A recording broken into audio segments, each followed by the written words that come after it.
had a guitar teacher that once told me that if you find a piece of gear that inspires you to want to play more and create more, that it's something that's worth buying. And to me, I've always felt like the Stratocaster was the guitar. It was the one that I always wanted to pick up. It always inspired me to play more. And in today's video, I want to ask that question, do these triple shots inspire? What's up everybody, my name is Zach, and before we dive into today's video, I want to cast a little bit of vision for you. I've created this channel with the gear enthusiast and the worship guitarist in mind, and my goal before the end of this year is to get to 1,000 subscribers. So if you find this video or any of my other videos, please like and subscribe. Doesn't take much from your end, but it tremendously helps me and it encourages me to make more videos. One final way that you can support the channel is I do have an affiliate link with LAMBERTONES where you're going to be able to get an additional 10% off of your purchase, and then in turn I get a small commission from them as well. Now in today's video, we are going to be taking a look at my Warmoth Partcaster, and it's going to have an alder body, a roasted maple neck, and a rosewood fretboard. And as I've already mentioned, it has triple shots in the neck, the middle, and then it's got a Crema with the ability to split that coil in the bridge. So we'll hear all of those different tonal options today. We're going to break down what makes these pickups unique and where I think they're kind of aimed towards. And then obviously we're going to hear quite a few different sound samples, and then I'll be sure to wrap up this video and give you my thoughts on these pickups as well. Let's go ahead and let's dive in. Now on Lambertone's website, Curtis says that these pickups were inspired by John Mayer's 1964 Fender Stratocaster. So really springy low end, nice scooped mids, a lot of clarity and chiminess in the high end, but not being brittle. And he said his goal with these was to give them something that was a little bit more clear and consistent in comparison. Now that 1960s style Strat pickup is a really sought after tone. A lot of pickup manufacturers have attempted to recreate this sound, and with good reason. There's a lot of famous musicians, John Mayer, Jeff Beck, Stevie Ray Vaughan, Eric Clapton, Eric Johnson, Jimi Hendrix, all of these famous musicians, and there's a lot more that I haven't even hit on, that have kind of pioneered that sound. And typically, at least for me, when I hear Strat, that's kind of the sound I picture in my head.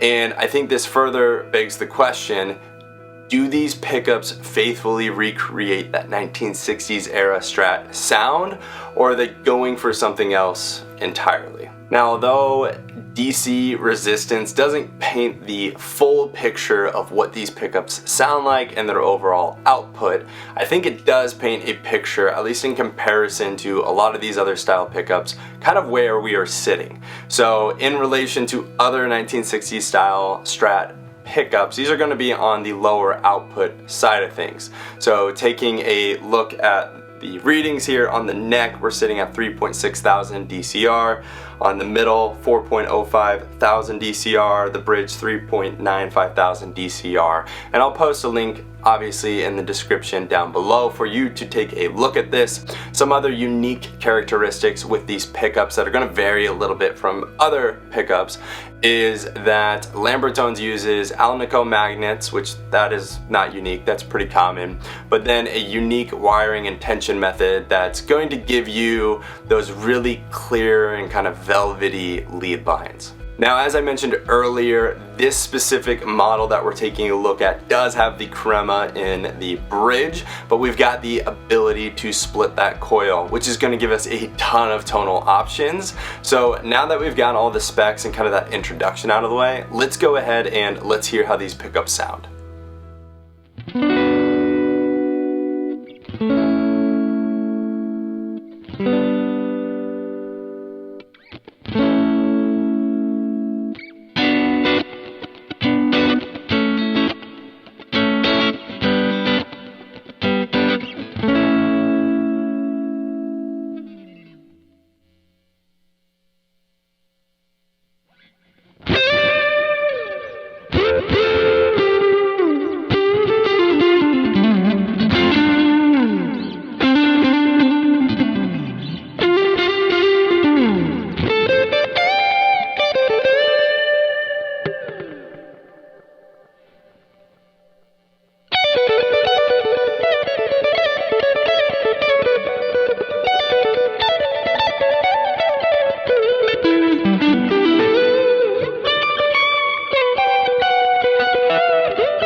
Now, first and foremost, the sound that I think we all think of when it comes to a Stratocaster is going to be that 4 position and then the neck position, which is kind of that classic solo tone. As you heard in the demo beforehand, kind of my goal was to give a faithful recreation of a clean tone with a little compression and reverb, and then go through each position and then play through a few sound samples, adding on chorus, delays, more overdrive, so on and so forth. And I think what these pickups do really, really well, especially in that neck position, is we're gonna have a lot of power, we're gonna have a lot of clarity, it's gonna cut really nicely in the mix, but it's not overly muddy where you're losing some of that clarity, right? And this is where I think these pickups are going to vary a little bit from what I've seen and played in other 1960s style Strats.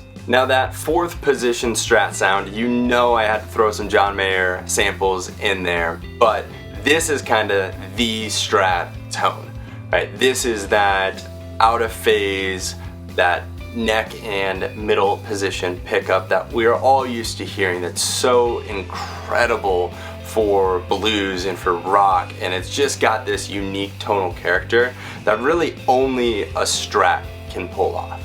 Now, when we moved to the middle position, this is honestly a position that I rarely ever touch on a Strat. With humbucker pickups and with the Telecaster, I like to live in that middle position, but for me personally, I don't find a lot of usefulness out of that middle position. Now that's not saying that there's not. Obviously in those sound samples, that little like pop riff that I kind of came up with, I think sounded fantastic. Throw a little chorus in there, it cuts really nicely, it's a really good balance between your lows and your high ends.